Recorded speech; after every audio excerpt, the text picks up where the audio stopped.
اهلا بيكم في حلقه جديده من بودكاست يعني ايه لازم. حلقه النهارده هي باينه جدا هي عباره عن ايه، بس خلينا نبتدي بسؤال ساذج جدا. هي انا عايزه بس امنشن عنوان الحلقه، وده انا قليل لما بعمله لان عنوان الحلقه مهم جدا. يعني ايه لازم؟ يا اما مصر تبقى امي يا اما تبقى مرات ابويا. يعني ايه؟ بتحبوا مصر يا جماعه؟ هل انتوا بتحبوا مصر؟ انا ده مش سؤال بصراحه، انا جايه يعني انظر بيه ننظر بيه على بعض. بس هو انا بحس ان لما في وقت الكوره بالذات انا بحب مصر اضعاف مضاعفه. يعني ميسي مثلا، واحد لا هو مصري ولا هو يعرفني ولا هو عمره ممكن ما يعرفنيش في حياته كلها، ولا هو يعرف غالبا، يعني تلتين المصريين هو ما يعرفهمش، بس عشان هو ضيع بينالتي ففجأة انا بحس ان انا بحب مصر اضعاف. يعني ايه علاقة البينالتي بتاع ميسي بان انا احب مصر؟ احنا مش فاهمينها، بس انا حسيت ان انا بحب مصر جدا بعد ما ميسي ضيع الكرة دي. تمام؟ ليه بقى؟ لان احنا بنحب قوي الاكستريم، وانا بصراحه انا ما عنديش مشكله في الاكستريم الحلو. انا بزيط مع الزيطه يا جماعه. انا بص فات على الماتش قد ايه، وانا لحد دلوقتي لسه على في الانستجرام بتاعي بحط الفيديوهات بتاعت الاي اي اللي بنعملها على ميسي وهو بيبيع فريسكا في الساحل. ما عنديش اي مشكله في الموضوع ده، بحبها جدا جدا جدا، وهفضل اعمل كده عشان نفتكر وعشان لو انتوا ناسين افكركم. عادي، مفيش اي مشكله. امتى الاكستريم ده بيبقى مش ظريف بقى؟ لما احنا بنعمله الناحية التانية، واحنا برضو فنانين في ان احنا بنعمله الناحية التانية. طيب عشان لو في حد مش عارف اللي حصل، نبتدي من اللي حصل واحدة واحدة. وفي ديسكليمر صغير جدا، هو ان انا مش بني ادمة كروية خالص. سواء انت تعرفني بيرسونالي او تسمع عني او هتعرفني في المستقبل، فانا مش شخص كروي نهائي، ولا اسعى ان انا ابقى شخص كروي، لان انا دي حاجة بالنسبة لي مش ممتعة على الاطلاق. عيلتي كروية جدا جدا جدا، وبرغم ان انا عيلتي كرويه انا ما اعرفش الفرق ما بين الفاول والبلالتي، انا ما اعرفش غير ان ده خد انذار وده خد طرد. انا والله ما اعرف. يعني انا عشان انا بعمل ريسيرش للحلقه عرفت لكم كم معلومه وسالت عيلتي وكده، لكن غير كده انا بس. كلنا بنبقى كرويين وقت كاس العالم، هي معروفه، لان احنا حبنا لمصر بيرتبط ارتباط صريح باداء مصر في كاس العالم او المباريات بشكل عام، خاصه كاس العالم. عرفنا ان في ماتش ان مصر ان كاس العالم ابتدى، نقعد بقى نتفرج. احنا نقعد بقى نتفرج عشان احنا بنحب مصر قوي، بنحب مصر قوي دلوقتي. اوكي ماشي. ايه اللي حصل؟ مصر ده وصلت للدور ال16 لاول مره في تاريخها من 92 سنه، سنة 1934.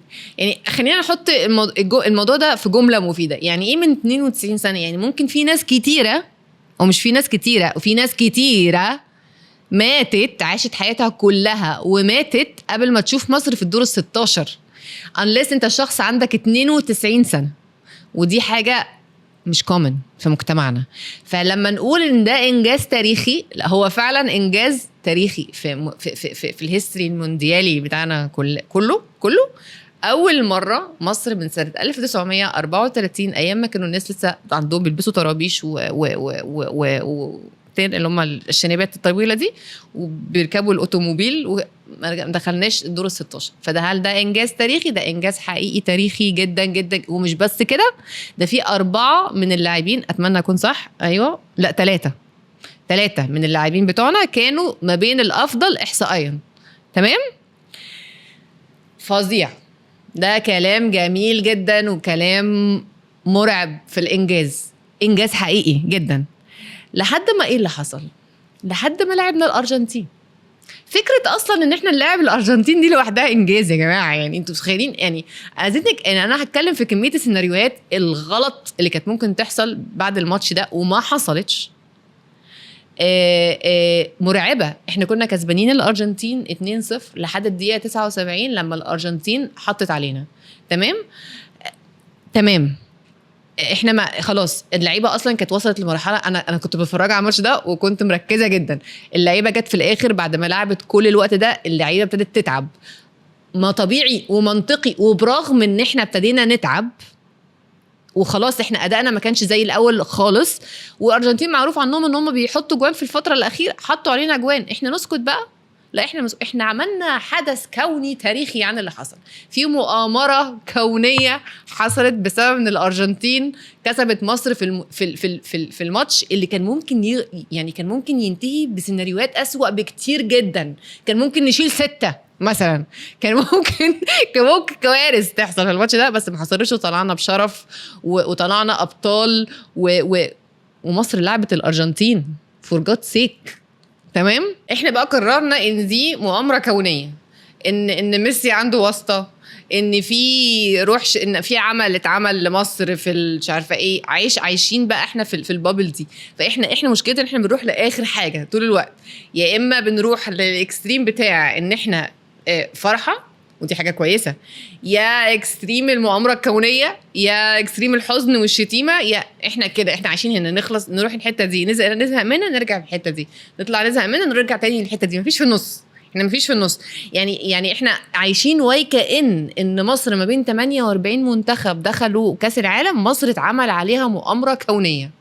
وعلى فكره انا ما عنديش اي مشكله، انا معاكم في المؤامره الكونيه دي، انا بس عندي مشكله في المبالغه في كل حاجه ده بشكل عام. طيب ايه بقى اللي حصل؟ المنتخب رجع مصر، تمام، بهدله بقى. ليه بقى اللي حصل؟ احنا استنينا المنتخب بعد ما نزلوا من الطياره، عملنا لهم حفله بعد ما نزلوا من الطياره، حلو جدا، تمام، جميل جدا. ابتدى الموضوع يخش في ان احنا من الحته اللي انا بتكلم عليها، موضوع ان احنا يا اما بنقله البني ادم يا اما بنعتبره بني ادم وحش جدا.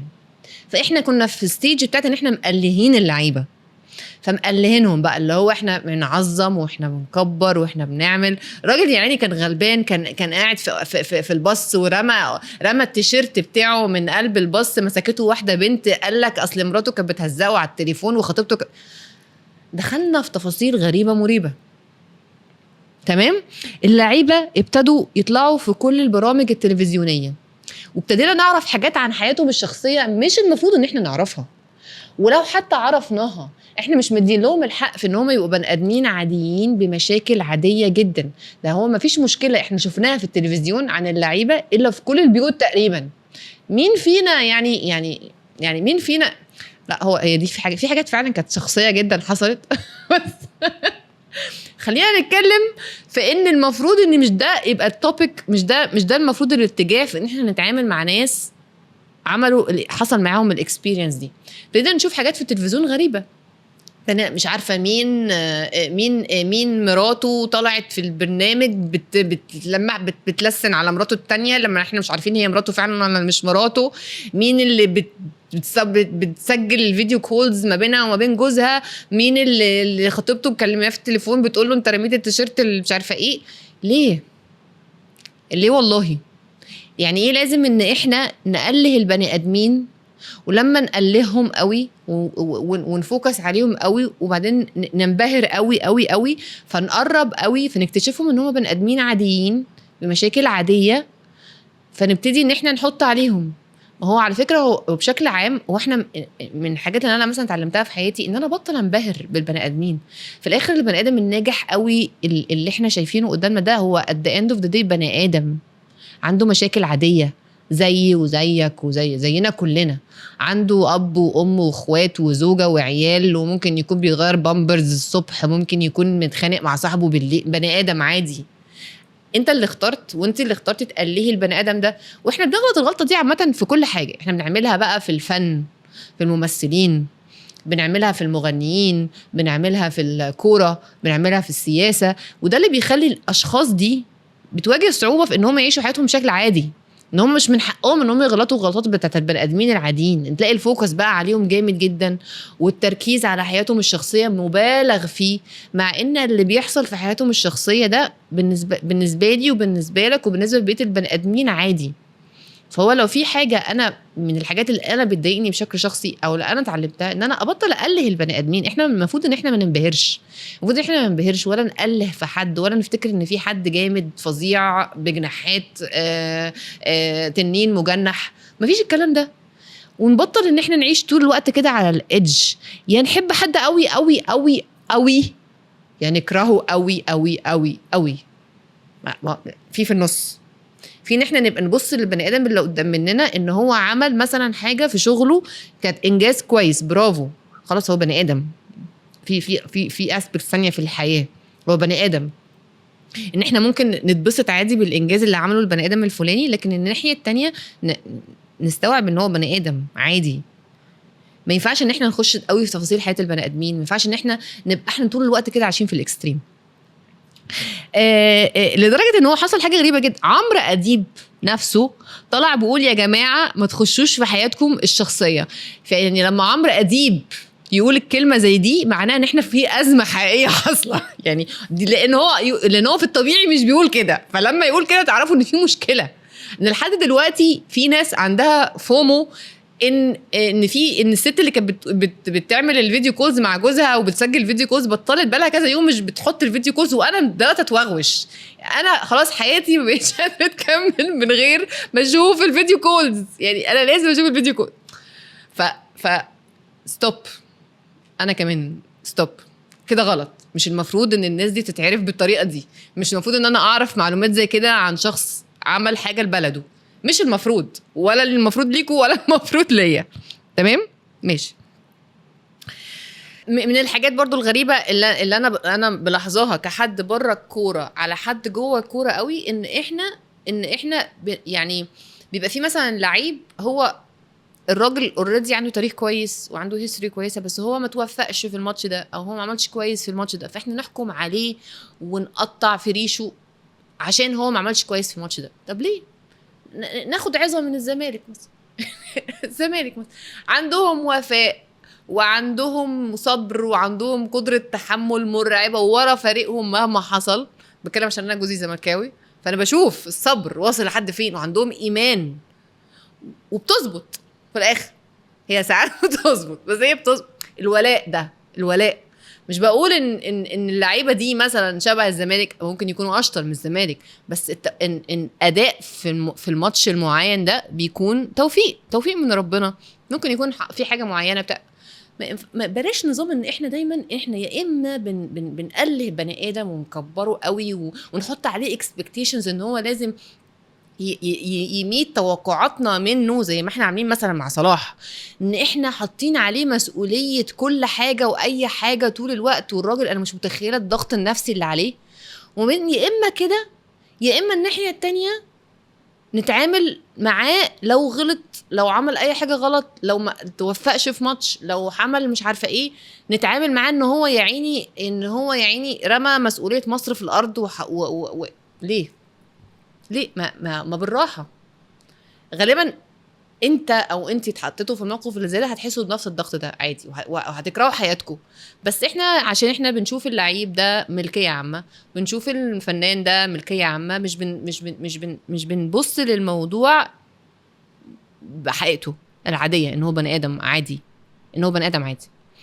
فانا في الاخر لو انا عايزه اقول حاجه من فضلكم يعني بجد، انا مش هعمل حلقات تانية عن الكوره، لان انا اضطريت ان انا اعمل حلقه معينه عن الكوره عشان بس موضوع الاوفر اللي حصل اللي احنا لسه بنعمله على موضوع اللعيب. وارجوكي يعني لو بتسمعيني انا محتاجه نرجع الفيديو كوز تاني عشان حياتي تكمل بصراحه. بهزر. نسيب اللعيبه في حالها بليز، وبلاش جو الابيض والاسود ده، لان ده غلط. وميسي مش محتاج يجي من الارجنتين ولا يضيع يعني بنالتي عشان يفكرني ان انا بحب مصر. يعني مش المفروض، الراجل ملوش ذنب بجد. يعني هو ما عملش اي حاجه في حياته غلط، والمفروض ان انا افضل احب مصر عادي واشجع مصر عادي، حتى لو ما عملتش الانجاز الفظيع اللي هي عملته ده. عملته اهلا وسهلا، برافو علينا وكل حاجه، لكن بلاش الاكستريم، عشان الاكستريم ده في الناحيه التانية ده بيبقى وحش. بس اشوفكم الحلقه الجايه.